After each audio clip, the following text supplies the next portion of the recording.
So to create our Tic Tac game, I went ahead and created the Tic Tac Toe.py file. And to create it, we are going to create a class and define all the methods for creating the game. So let's create the class.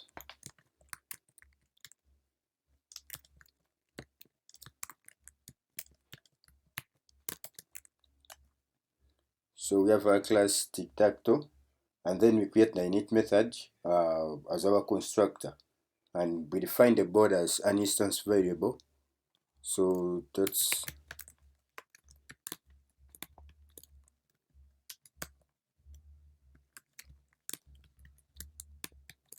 going to take in itself. I think that's enough.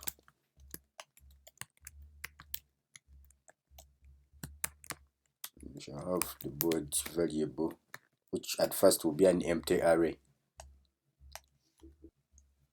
And then after that, we shall create our start method. This is the method which we shall call to create a game. We shall add more functionality to this as we progress, but for now, let's print hello world. So create the start method, self print. Let me use the hello world. So if I create an object, that's an instance of our class Tic to instance of Tic Tac Toe, and call out the start method. If I'm to run this, you can see over here it prints out hello world. So that's okay. Everything is working until displayed. So to work with the Tic Tac Toe game, what we first need to do is create the board, and that's what we are going to do. So a Tic Tac Toe game is a 3x3. It's a 3x3 game. So the board has to be a 3x3. That's with 9 spots where we have to fill in, where the players have to fill in. So to create that, we shall create a row that has 3 columns inside it. So let's do it. I'll create a method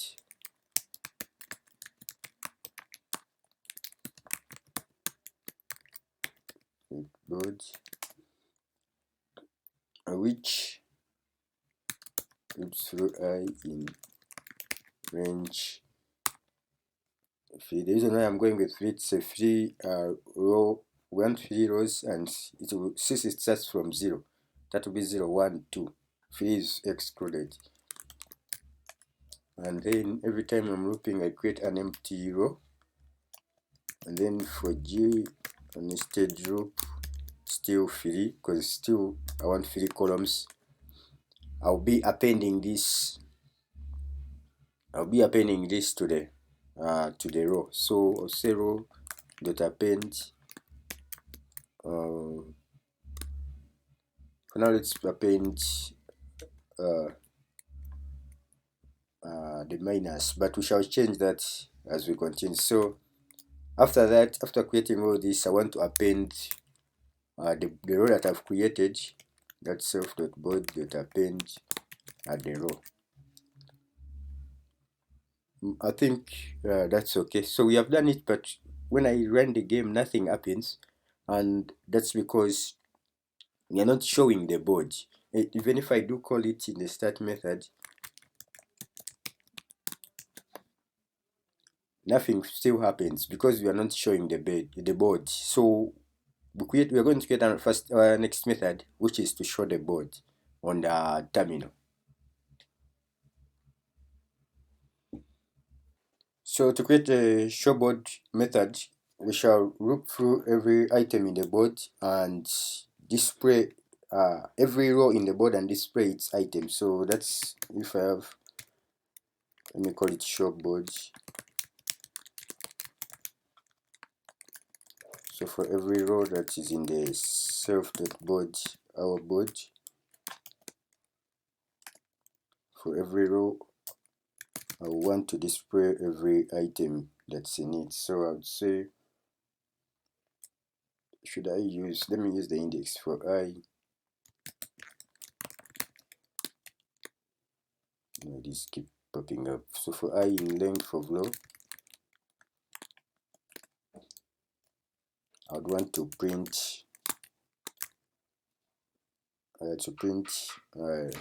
the item that's at position I, and maybe to print them on the same line, I'm going to end that.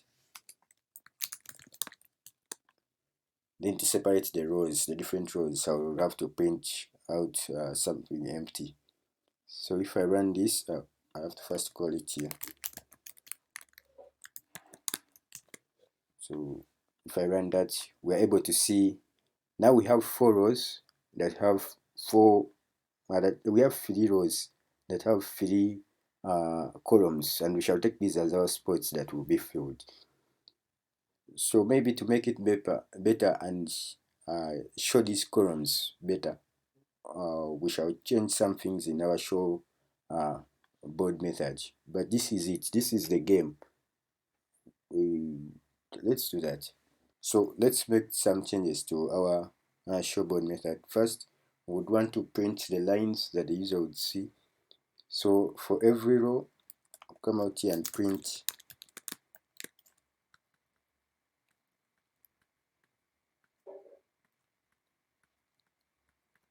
I'll print like 13 of those, and then even after the 4, I'll print out 13 of those. If you can see how it looks now, these are just this is out after the rows. So you can see how it looks. It's kind of weird, but so even before the printing out the row item, we shall print the pipe. This is not necessary, it's just representation stuff. You can think of any way to do it. So it's also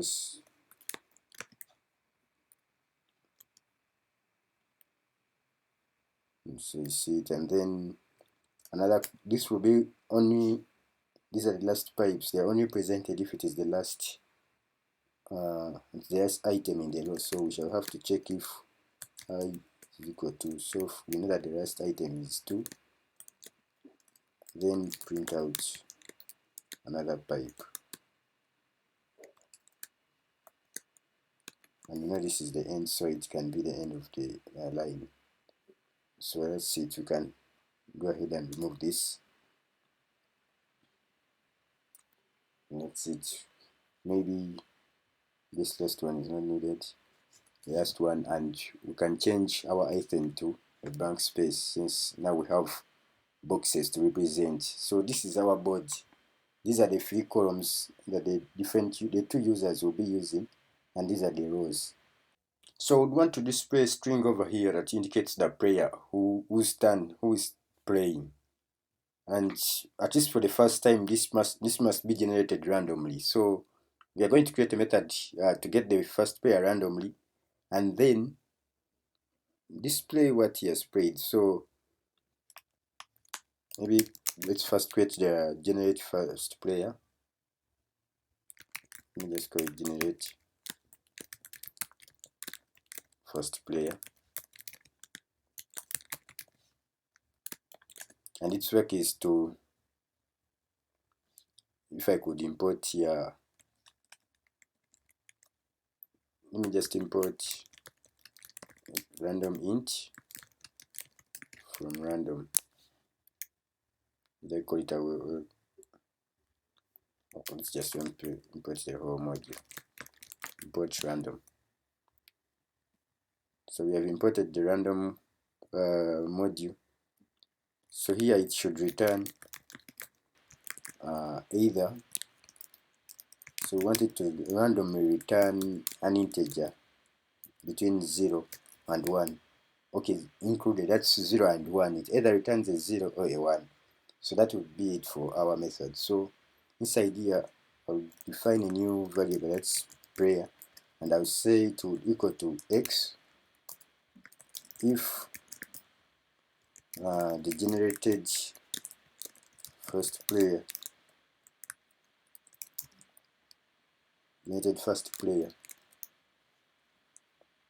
I have to add the self, generated first player is equal to 1, else our player would be equal to 0. So that's it. If we can display the player here, let's print, and I'm using a formatted string, so it's player. Player is done. So if all is well, we can run this, and we can see it's player X is done. So it generates this randomly. Player 0 is done. Player 0 is done. Player X is done. Another thing we want to do, the game should continue running, so let's loop through the game until the user stops the game or one wins. So that's while true, we want this to keep running. I don't think we still need the hello world. We can get rid of that. So while true, it should print the player, and we know the player whose turn it is, then it should also show the board. So you can notice it keeps running endlessly. So to solve that, we shall require input from the user.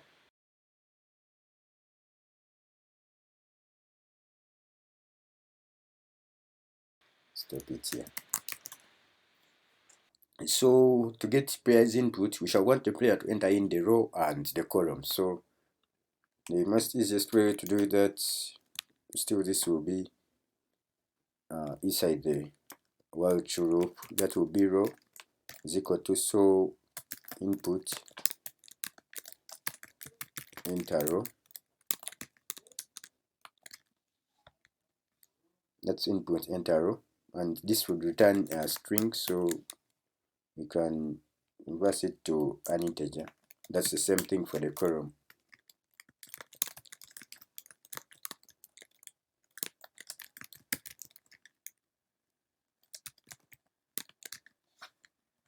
So enter column. So the player will be able to enter this. You enter your row 1, column 1, enter row 1, column 2. But then we would like to make it simpler. We would like a user to enter this on one line, so they can enter the row and the column, so as long as they leave a space. So maybe we could change this to list style. That's row column is equal to, so we shall have a list from a map that brings our input. These inputs have to be integers, so we get our input from integers, and that's enter row and column. Enter row and column to fix split, and then you shall have to split this. So that's it. So maybe to leave a space between, we shall print, and when we run this, what we get.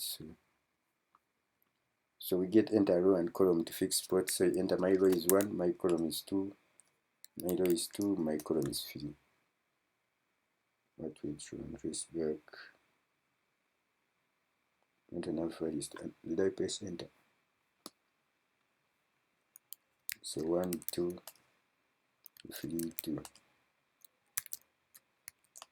So I think that's okay. Maybe to make it a little bit better, that would be nice. It's 1, 2, 2, 3. So that's it. And then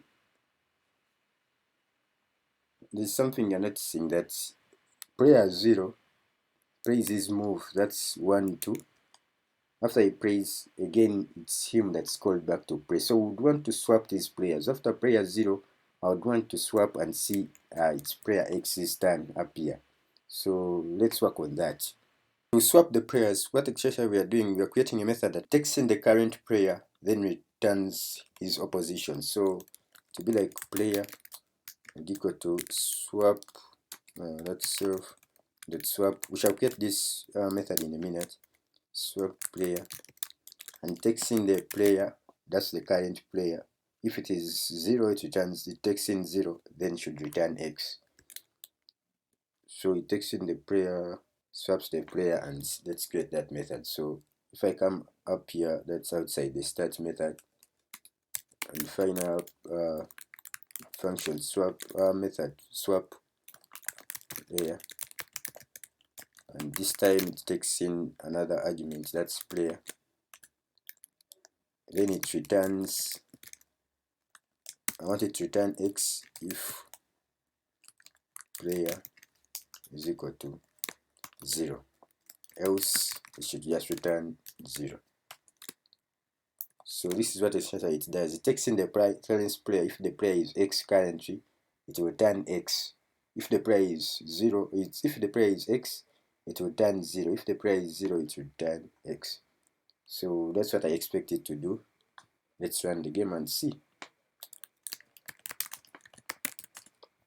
So if I run it up here, I get to say it's player 0 stand. So player 0 plays his stand. That takes the box 1, 2, and we get player x's stand.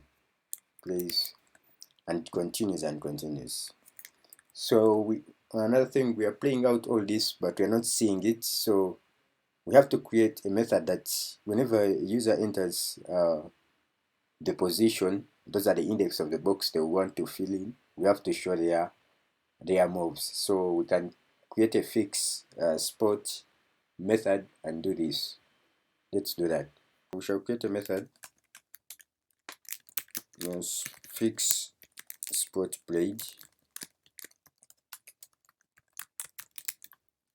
and all methods start with self. So we shall also want to take in the row and the column, and then the player that played those two.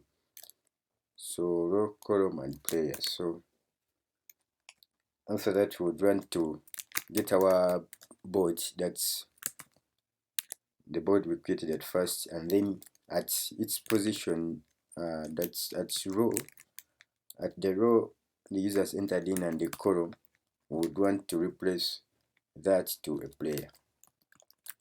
So if x made this move, entered column 1 and column 2, we would want to display an x at column 1 and column 2.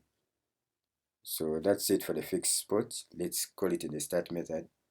So this will be right after the user enters in his row and column. Then we shall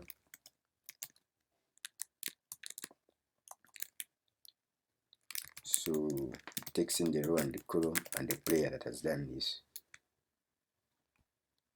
Okay. So if I run this as a test out, so player 0 stand enters 1, 2, it fills this. So you notice that row 1 is this and column 2 is this, but it went into row 2 and column 3.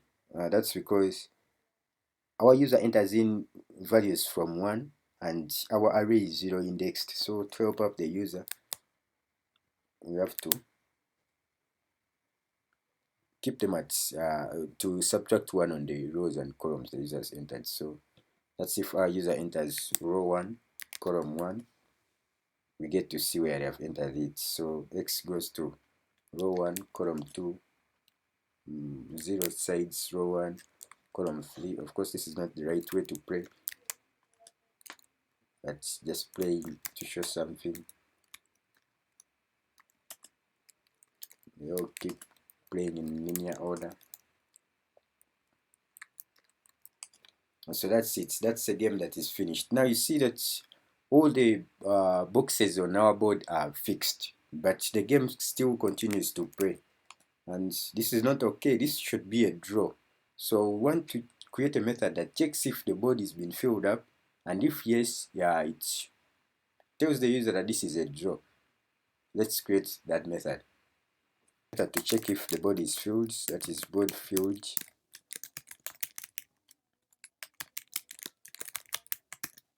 And basically what this will do, it will go through every row in our board and checks if that row has an item that is not filled. That is if item is equal to an empty space.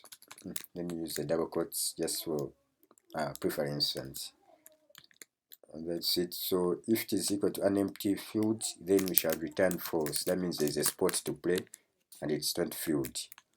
Else we shall return true. So we return true, and down here we shall say after the user has fixed place, we check, that's if self.board is board filled. Then if this returns a true, then we shall go ahead and maybe show the print that's a draw, and then show the board one more time for the users to see how the draw has occurred. Maybe this should come after this. We show the board, then we show that it's a draw, and we stop the game. Let's break it out. So let's run that and see. If we have 1 1 1 1 2 1 3 2 1 2 2 2 3 3 1 2 3. So if all the spots on the board are filled out, prints out its a draw, and then exits play. So maybe if I'm to let's do something 1 1 3 2 1 2 2 2 then 1 3. So let's work upon the winning. So you can see here that X has been able to fill the full row, but he has not won the game. So we should show a user that when you fill in the full row, you win the game. In the Tic Tac game, there are 3 ways of winning. You could either win by filling out the column or the row, the column or the diagonals, the 2 diagonals, this and this. So let's get a method that checks if a player has won. There's one. So right after, but I will leave the link to the source code in the description, because I know I've not been leaving comments to be kind and hard to follow along. So just above the start method, I'll create a function to check if the player has won. So should take in another parameter, that's the player. So what we're going to do is check if all the so as I said here, let me say at first the win is equal to 9 when the game starts out, and then we shall also need the length of our board to see. So instead of keeping on calculating that, let me keep it here.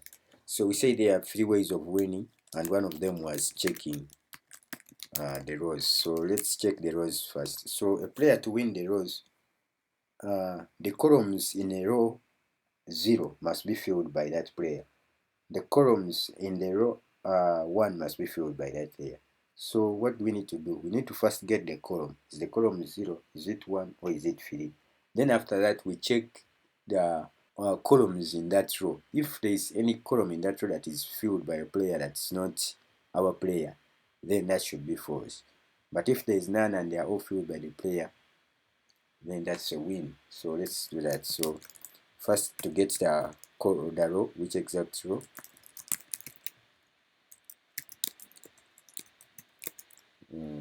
We did, so I think that's not the spelling of length.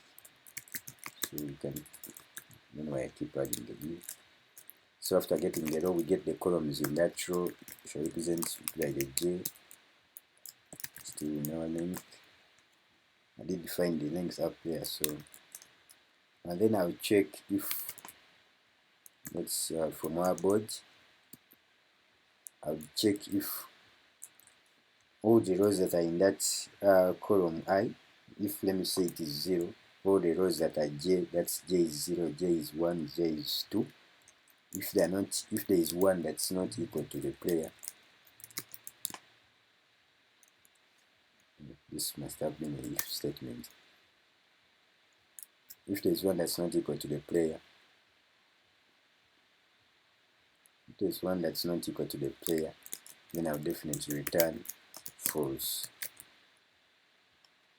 Let me not return, let me just say win is equal to false.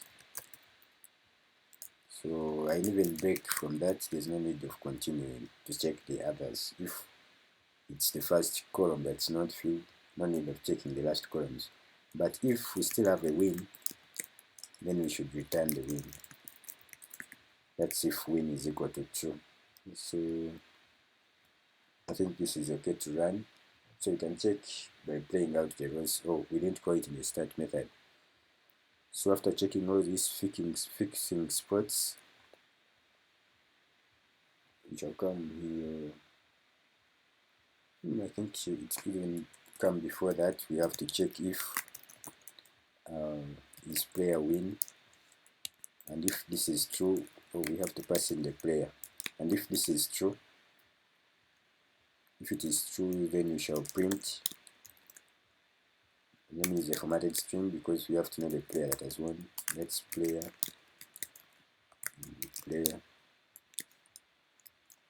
wins. So after that, we'll show the board again one last time for the player to confirm how he has won or how he has been won, and then break out that. So I think this is pretty decent. So let's run and see if a player can win by that. So let's clear that and run. 1-1, this goes for 2-2, goes for 1-1, goes for 3, so it goes for 3, it's 1. And this should show that he has won, but I don't know why it didn't show, so let's check that out. So I'm checking if player won and returning wins in, and what's my player. So I'm saying win is equal to 9, and it's getting the length of the board. So for I, we are checking I'm checking every, if there is for return true, return win. Oh, it's returning win and win is none. So we have to set the win here to equal to true. Every time we reach here it equals to true, it's only turned to false when you don't find the player. So that was the reason why it didn't work. So 1, 2, 2, 1, 2, 2, 2, 1, 2. Let me fill in one last spot. So again, we don't get a win. Let's read through the program again. It's like I don't see any problem, so let's see where we are calling it from in the start method. I think it's because we are calling it before the fixed spot player, and by the time it comes back it has switched the player. Let's see if that is the reason.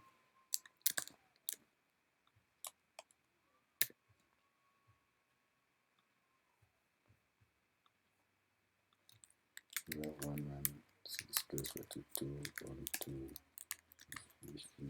1. So player 0 wins. So that was the reason we are calling it before fixing the player's move, and the next time it checks when it's a different player. So that's why we didn't get the win. So that's it for checking the rows wins.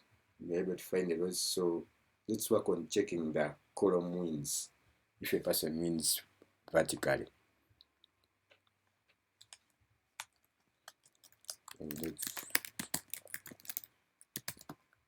So checking columns for wins.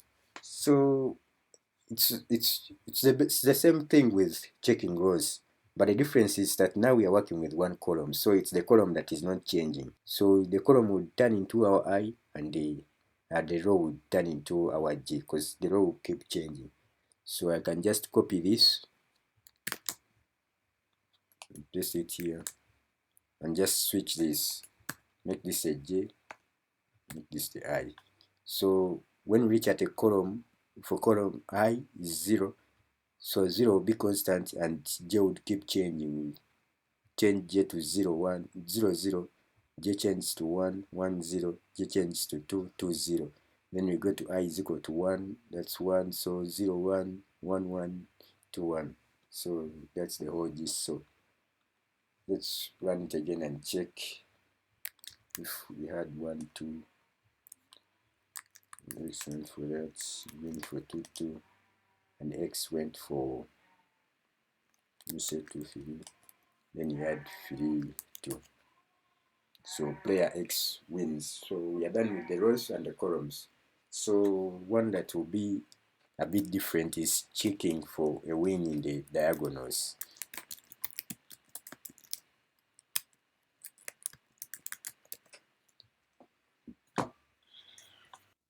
So if, as I said, for rows we are working with two. For diagonals, we're working with two diagonals, and the first being this. So if we look at this diagonal, what is special about this diagonal is that at this box here, the index is 1 1. Here it is 2 2, and here it's 3 3. So it will be a simple one. We shall just be checking if the index at a position I, that's 1 1, I, that's 2 2, if it is equal to a player. If it is not, then that's a false diagonal. If it is true, then we return that the player wins. So basically we shall just maybe set our win to a true at first, then check. That's for I in range. Still use our, we already defined the length of our boards, and check if, so we are checking if the boards at I, column I, row I, that's for example column 1, row I, in the body it will be column 0, row 0. We are checking if there is any that's not equal to the player, and if yes, just return it's a false. But in case it is not a false, we shall just check. Let me say if we have a win, just return the win. That's the true. So that's it for the first diagonal. From to run it, oh, we have a 1 1. Maybe this one picks a 1 2. Then we have a 2 2. This one picks a 3 1. Then we have a 3 3. And that's it. The player X wins. So we are done with the first diagonal. Let's look at the second diagonal. For the second diagonal, there's going to be a little bit more to take in.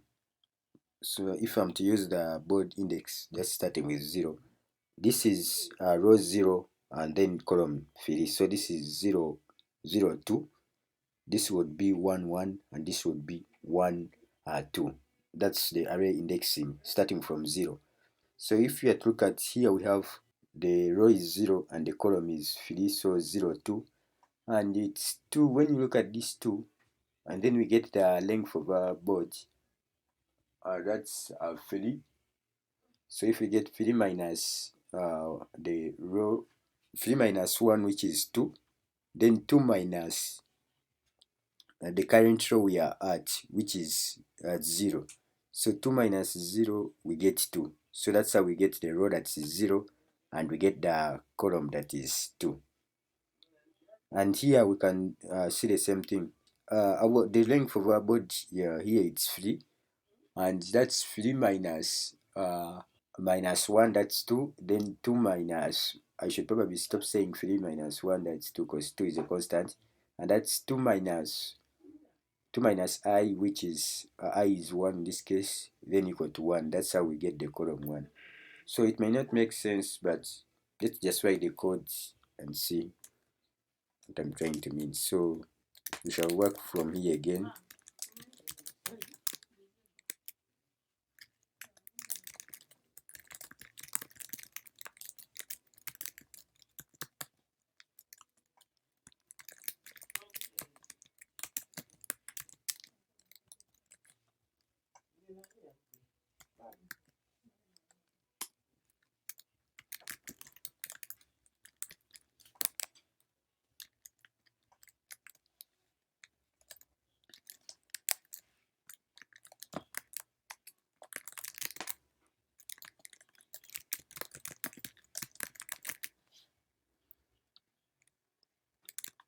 So we already probably mentioned this. So this will always be 3 minus 1, which is 2.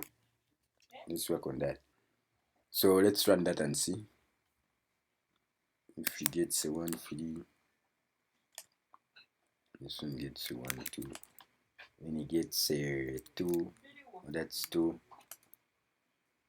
It's a 3 3, and let's see, gets a 3, and that's 1. So win is not seen. Let's see why. You're checking if self.board, it's here. 2 minus I when I is 0, it is 2, 2. When I is equal to, then when I is equal to 2, that's 1. It returns false. If there's a win, return the win. Is equal to 2, is equal to 2. Just to keep the context, let's keep this 3 minus 1. Will that change anything?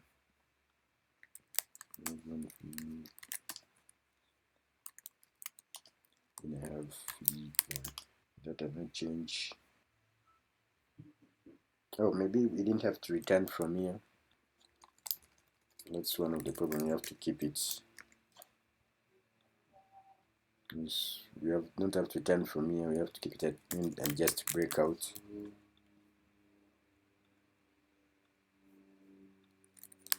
So was that the only problem? Or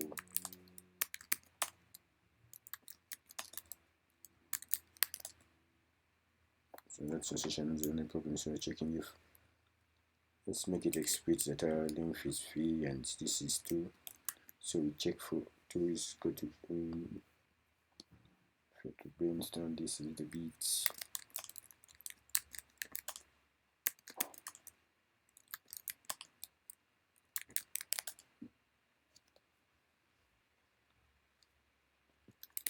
We don't return out of the function.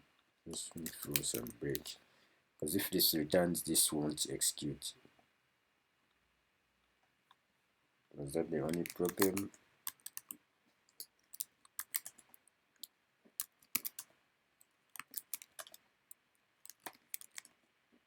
So that was the problem. It was stopping at here because it was checking this and this condition failed and it was returning. So we didn't want to return, we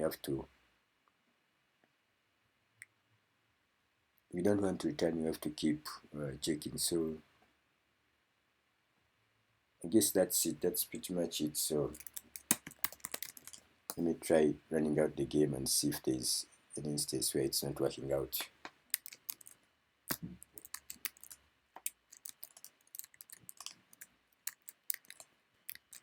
Fill that spot. Oh, he can win here, so fill that spot. That's a 2-3. That's a 2-1. So I guess that's it. So that's it. You can continue playing and going on. YouTube says it would like this video over here, so let's see if YouTube is right. Thanks for watching and see you when I make another video.